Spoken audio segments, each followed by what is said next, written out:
Hi, ADM here, and today we're gonna do a. Today I'm gonna do my video on my 10 favorite prehistoric creatures as in honor of of this channel hitting 40 subscribers. Thanks to all of you guys. Now to start off with number 10, Temnodontosaurus. Oh, I definitely mentioned this a few times before in some of my videos. Especially in the first episode, my Paleo Chronicles series, Tio the Ichthyosaur, where the main character, of course, was a Temnodontosaurus. And I just love it for its sheer size and ferocity, and also for its eyesight. And I'm sure there's a lot the other creatures on this list who I would like for the same reasons, such as number 9, Anomalocaris. Oh, I just love this thing for being bizarre looking and also for its sheer size, and also for the fact it can also be big enough to eat just about everything it wants.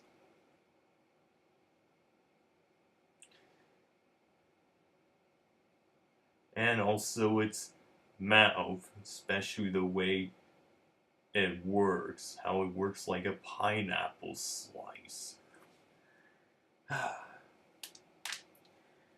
And number 8, we have Basilosaurus. And I also love it for its sheer size, and of course, especially when in the second episode of Walking with Bees, Whale Killer.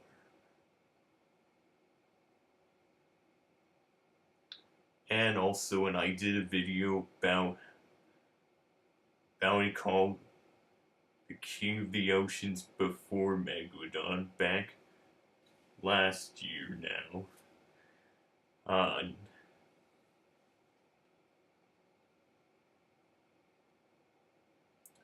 And also, and this is pretty much one of the rare examples of whales with the kind of lifestyle that it did. And one of the exceptions being Leviathan. And number 7, we have Dunkleosteus. Oh, and I just love it for those jaws and its ferocity and its bite.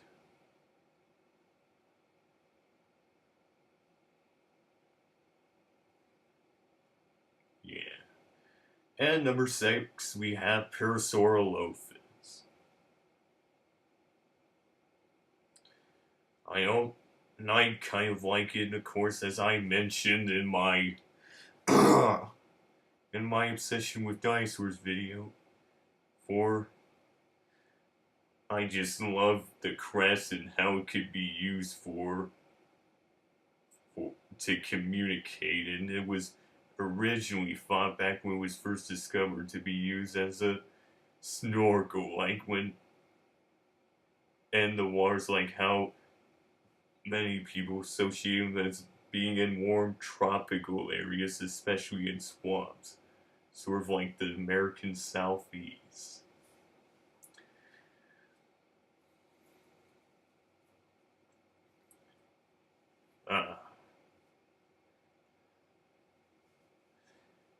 And So, number 5. The Eurypterids, better known as the sea scorpions. Oh, and I just love them for being really freaky and also for being really deadly predators. And can grow, especially when the largest one, Jackalopterus, can grow to be 8 feet 2 inches long. Yeah. And number 4, we have Utah Raptor. And I kind of like it for its size being the largest member. Besides it, the newly discovered Dakota Raptor, which was discovered a little over a couple years ago now. And also for being a really deadly predator.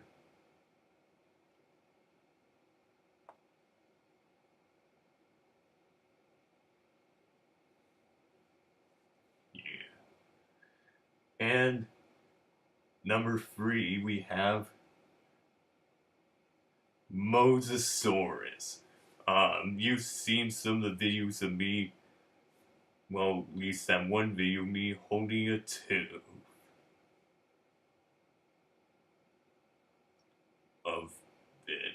And I just love it for its size and also, and back when it was first discovered back in 1770, when I first found out about it, that documentary film called Sea Rags.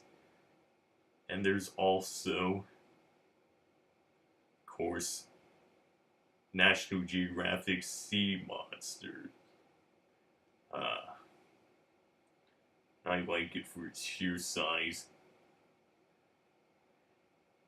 and also for its ferocity.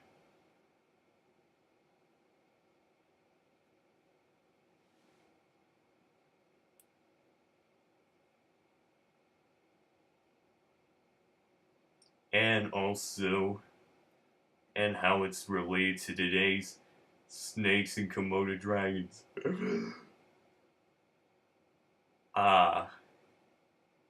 Think about what would happen when I said, by saying that, if Indiana Jones was watching this video right now and found out that there are the same group of reptiles as snakes and Komodo dragons called squamata. And number 2, we have Megalodon. Oh, and why wouldn't I mention him here? He's been mentioned so many times in my paleontology videos. And ever since it started back a year ago, even in my obsession with dinosaurs video. And I just love it for its size and also, just like with almost all the other creatures on this list, how it could pretty much, due to its sheer size and also how powerful it was, and which allowed it to eat just about whatever it wanted by attacking its unsuspecting prey from below. And whenever I watch anything related to Megalodon, how sometimes it makes me want to, for a fact, like how people are conspiring on how it might still be alive.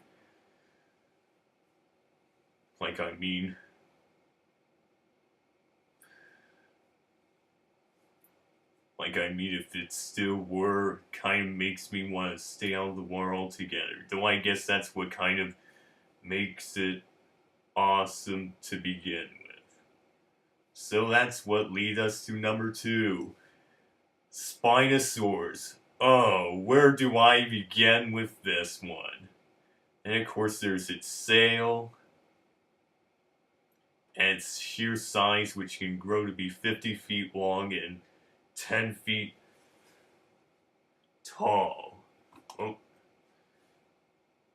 Well, when on all fours, and its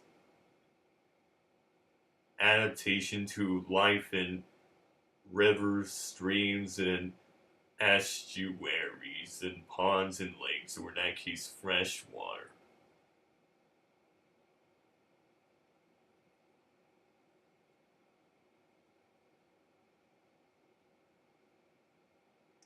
And also, it's drop, and also it's in the history of the fossils that have been found, especially when the first fossils had been found back in 1912 by a German paleontologist named Ernst Stromer. But then when they were brought back only 32 years after he found them, when they were on display at the Natural History Museum at Munich, only during the spring of 1944, their course Allied bombers, which bombed the museum, and along with it, Spinosaurus's remains, and some of the other remains of the creatures that once shared its environment all over North Africa or the Sahara Desert around 100 million years ago, were lost for a very long time until around the 90s, when people started searching for them again.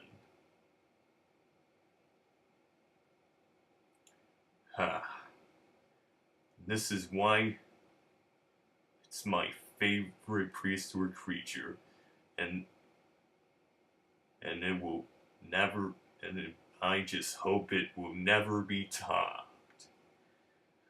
The Wire Wave. As usual, thanks for watching.